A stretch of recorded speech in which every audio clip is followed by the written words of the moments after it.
L'association Femmes en détresse, créée en janvier 2010, dont le but est notamment de combattre la violence conjugale, s'est trouvé un local aux 22 rues de Bretagne à Gétigné. Cathy Boulot, la présidente, et ses 18 bénévoles sont prêtes à accueillir les femmes en détresse. On a atterri sur ce petit local, parce que c'est un modeste local, qu'on a quand même appelé la Maison des Femmes, parce qu'on veut que ça soit un lieu pour les femmes qui ont besoin d'être écoutées, d'être conseillées, d'être soutenues. La seule chose, c'est qu'on n'a qu'un petit studio avec 2 places à proposer aux femmes, mais je me dis que quand on est à la rue, c'est mieux que rien, quoi. Donc voilà, on va répondre à l'extrême urgence, on va dire, à l'extrême urgence, pour mettre les femmes à l'abri, surtout quand même dans les cas de violence conjugale, parce que c'est vraiment sur 244 femmes qu'on a rencontrées l'année dernière, qui sont venues donc nous rencontrer en permanence, c'est 3/4, ce sont des femmes qui sont victimes de violences familiales ou conjugales.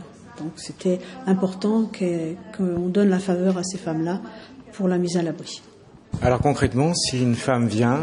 On lui propose d'abord de l'écouter, parce que souvent c'est des femmes qui ont besoin de se poser, de parler, de les soutenir, parce que c'est des femmes qui ont perdu confiance en elles, donc il faut aussi leur redonner un peu confiance, les soutenir un peu dans la possibilité qu'elles ont de se sortir de ce qu'elles vivent, qui est difficile, parce que ça peut être donc cette violence, ça peut être des problèmes de santé, ça peut être des problèmes avec la famille, ça peut être le chômage, ça peut être un divorce très compliqué. Donc ça, voilà, il y a plein de raisons qui font que les femmes malheureusement sont en détresse à l'heure actuelle, encore plus qu'il y a quelque temps peut-être, ou je sais pas, mais c'est de plus en plus difficile pour les femmes. Et voilà, donc nous c'est cette aide-là qui est en priorité, l'écoute, le soutien, l'orientation, parce que bon, moi pour avoir été investie auprès des SOS Femmes Nantes, j'en ai recueilli, j'ai fait des stages, j'ai appris des choses, j'ai travaillé avec travailleuses sociales, donc je sais un petit peu comment fonctionne tout ça, et ça m'a permis de les orienter, dans les démarches qu'elles ont à faire, parce que quand elles sortent de leurs problèmes, elles sont tellement mal qu'elles savent même pas où pousser la porte d'une assistante sociale ou prendre le téléphone pour prendre un rendez-vous. Donc voilà, si on peut être là pour leur apporter ça, les aider, prendre un rendez-vous pour elles au départ, mais très vite après les responsabiliser, parce que il est loin de nous de vouloir les assister, surtout pas. Il faut que les femmes redeviennent autonomes le plus vite possible et qu'elles reprennent leur vie en main rapidement.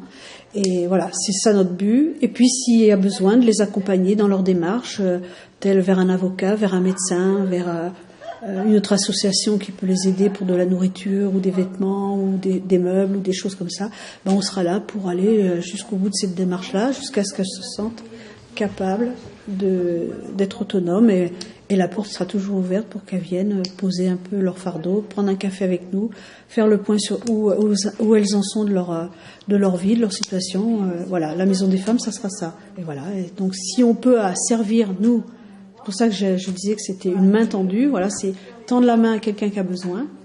Les femmes, peut-être parce que par rapport à mon histoire, avec j'en suis une. Parce que dans ma vie personnelle, j'ai souvent été en détresse et j'ai pas toujours eu la main tendue. Donc voilà, maintenant, j'ai envie de tendre la mienne pour aider les femmes qui en ont besoin. L'association a le soutien du Conseil général, de Serge Poignant et de l'entreprise Jameau du Leroux-Bottereau pour mener à bien sa mission. Dans un avenir proche, des ateliers de bien-être, des groupes de parole, des conseils juridiques seront organisés.